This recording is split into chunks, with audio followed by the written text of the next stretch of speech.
or 80% Christian. Wakristo tuko wengi.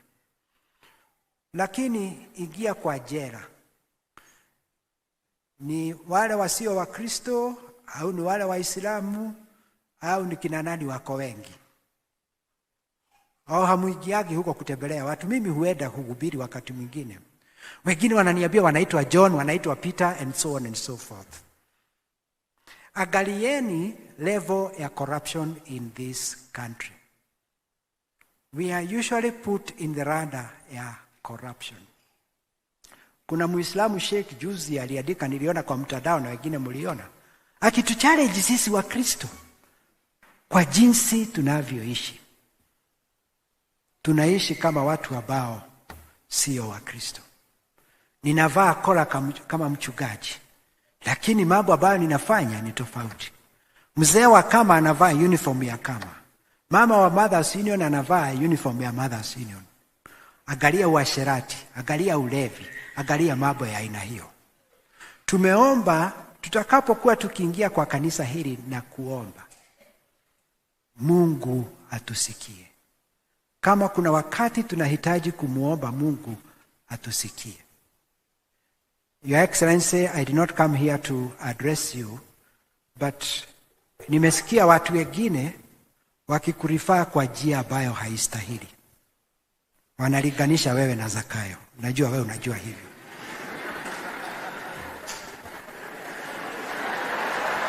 Ni aibu wa Kristo. Ni aibu, ni aibu, ni aibu. In the book of Exodus, chapter 28 and verses 32, the Bible warns us kumtukana, kutomheshimu kiongozi wa nchi. You should know that. Kazi yetu ni kumuombea na kuombea serikali. And I have said this many times. Mimi ni askofu wa diocese ya Nairobi, nina wachungaji kama 130 na Wakristo wa Nairobi wa Anglikana kama sijui about 300 400. Now let me tell you, na sikuja kuwashambulia. Mungejua vile ninakuliwa kichwa na hawa wachungaji. Nikishindwa nitafanya nini? Ninaamuka ninaomba Mungu saa 8 nina fast. Najiulizaga, na president ambaye ako na milioni ngapi? Na hana vichwa vyetu sisi wote. Kichwa chake ni kile kimoja tu, kama changu na kama chako. And anything and everything tunamwangalia. As I finish, I want to tell you this, Christians. Kenya's problem is not taxation. Shida ya Kenya si kulipa kodi. Kenya's problem is corruption. Corruption. Corruption kwa Kiswahili ni nini? Ufisadi. Now, corruption in the Bible is rottenness. Kuoza. 1 Corinthians 15, when we read it at funerals, we talk about when this corruptible body will come to an end. Mwili huu wa kuoza utakapoisha, we shall be put an incorruptible body. Kwa hivyo, corruption si ufisadi. Corruption ni kuoza. Akili za watu zilioza.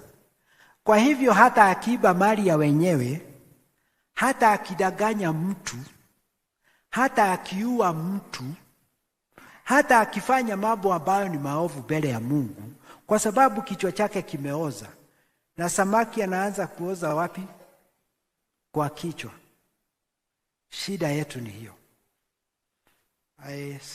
Your Excellency, thank you for your government appointing our brother Bishop David Ogide to be the one who is fighting corruption as a Christian. And I hope God will give him grace to win. Ni jukumu langu, ni jukumu lako kujiuliza, am I corrupt? Are you corrupt? Na tukiamua kubadilika, hata level ya taxation itakuja chini. Tukiendelea na corruption, nayo level ya taxation itaendelea juu. I'm not a tax man, but I do pay tax. Ni vizuri kujua hivyo. Siku hii ya leo, when we celebrate the triumphal entry of Jesus into Jerusalem, singing Hosanna, may we tell God to save us. When the temple of Jerusalem was completed in 2 Chronicles chapter 6 and chapter 7, Solomon, who built the temple, who was the king, he came and knelt at the altar, and he blessed the Lord, and he looked to the heavens, and he prayed to God. Watu wa bahati, muna baraka, muna bahati. Ya kwamba kama Solomon, president wa nchi amekuja kupiga magoti na sisi.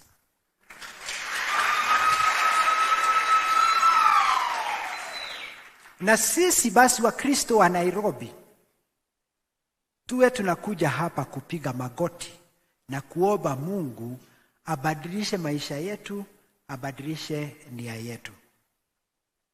In 2019, September 22nd, when, sir, you are deputy president, you came to Kayole in the afternoon. Na ulikuwa umetoka kule Embu kwa bishop anaitwa Kihara.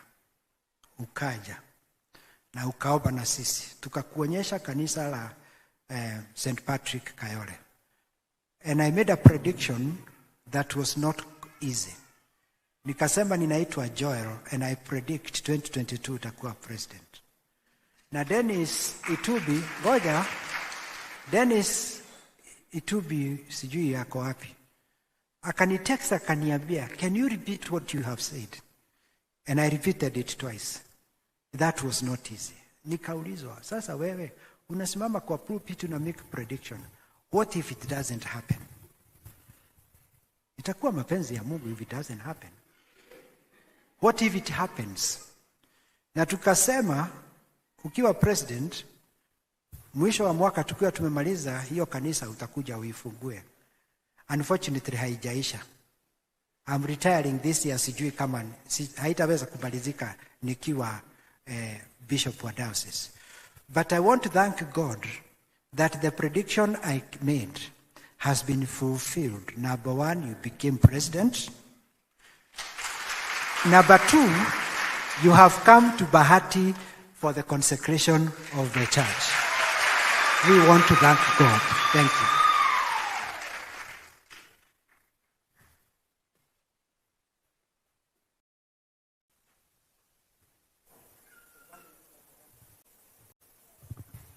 We